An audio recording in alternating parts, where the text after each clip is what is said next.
Hello नमस्कार दोस्तों, आपका स्वागत है आपका अपना चैनल ट्रिकी ज्ञान स्टडी पर। तो दोस्तों, आप सब कैसे हैं? आशा करता हूं कि आप सब अच्छे होंगे और स्वस्थ होंगे और आप सबकी पढ़ाई अच्छी चल रही होगी।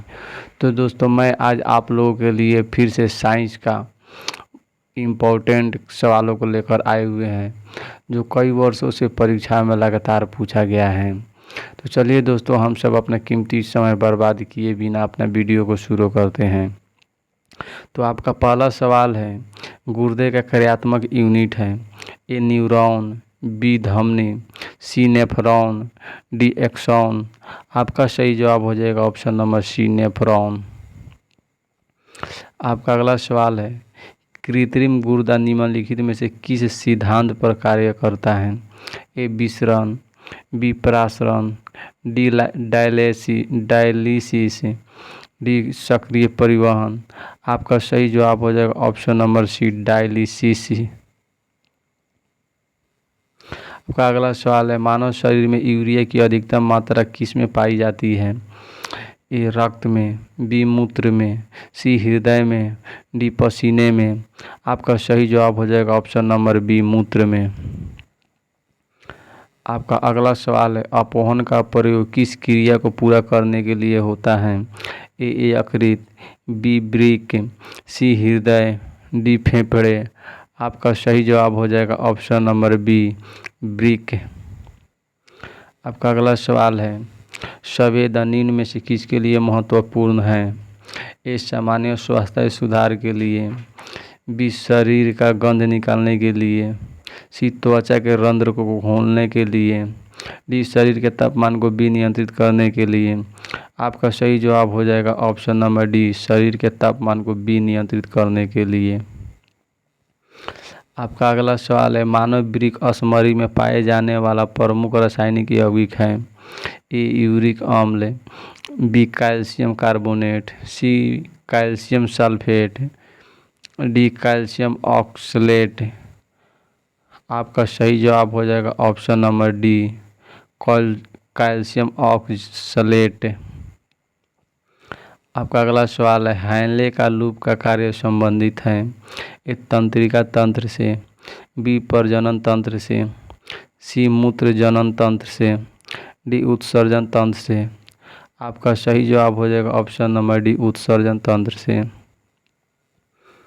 आपका अगला सवाल है, सामान्यतः निषेचन होता है? ए ग्रीवा में, बी डिम्बवाहिनी नली में, डी गर्भाशय में, सी आछद में। आपका सही जवाब हो जाएगा ऑप्शन नंबर बी डिम्बवाहिनी नली में।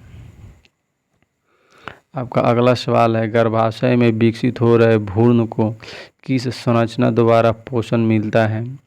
ए गर्भाशय द्वारा, बी फैलोपियन ट्यूब द्वारा, सी प्लेसेंटा द्वारा, डी इनमें से कोई नहीं। आपका सही जवाब हो जाएगा ऑप्शन नंबर सी प्लेसेंटा द्वारा। आपका अगला सवाल है, गर्भाशय में मानव भ्रूण किस द्रव में तैरता रहता है? प्लेसेंटल द्रव में, अमनियास्टिक द्रव में, सी कोरियानिक द्रव में, डी इनमें से कोई नहीं। आपका सही जवाब हो जाएगा ऑप्शन नंबर बी अमनियास्टिक द्रव में। आपका अगला सवाल है, दो युग्मकों के संयोजन को कहते हैं? ए निषेचन, बी पुनर्जनन, सी परिवर्धन, डी परागण। आपका सही जवाब हो जाएगा ऑप्शन नंबर ए निषेचन कहते हैं। आपका अगला सवाल है, गर्भाशय में शिशु के विकास की जानकारी हेतु किसका प्रयोग किया जाता है? ए गामा किरणें का, बी एक्स किरणें, सी अल्ट्रासाउंड का, डी अल्ट्रावायलेट किरणें का। आपका सही जवाब हो जाएगा ऑप्शन नंबर सी अल्ट्रासाउंड। आपका अगला सवाल है,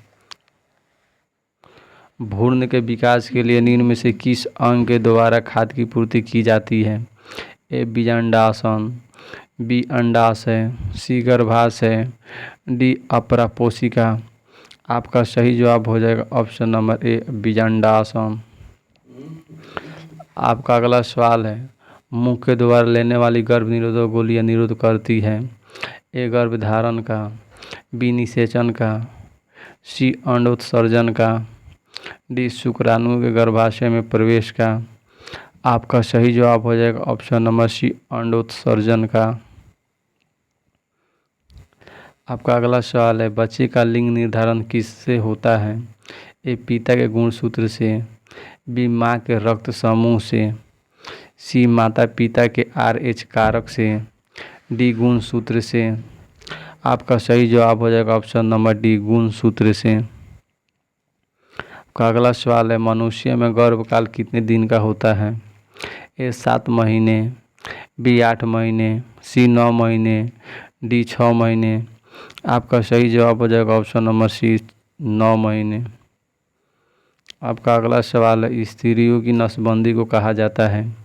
ए वाइसेक्टोमी, बी साइकेडेमी, डी न्यूरेटोमी, डी ट्यूबेक्टोमी। आपका सही जवाब हो जाएगा ऑप्शन नंबर डी ट्यूबेक्टोमी। का अगला सवाल है, पुरुषों के नसबंदी को कहा जाता है? ए वाइसेक्टोमी, बी साइकेडेमी, सी न्यूरेटोमी, डी ट्यूबेक्टोमी। आपका सही जवाब हो जाएगा ऑप्शन नंबर ए वाइसेक्टोमी। आपका अगला सवाल है, प्रथम प्रकनरी शिशु का नाम था? ए इंदिरा, बी डॉली, सी लुइस, डी आस्था। आपका सही जवाब हो जाएगा ऑप्शन नंबर सी लुइस। आपका अगला सवाल है, एमनियोसेंटोसिस एक तरीका है जो बताता है हार्मोन के प्रकार को, बी एमिनो एसिड के प्रकार को, सी भ्रूण के लिंग को, डी प्रोटीन में एमिनो एसिड के अनुक्रम को। आपका सही जवाब हो जाएगा ऑप्शन नंबर सी भ्रूण के लिंग को।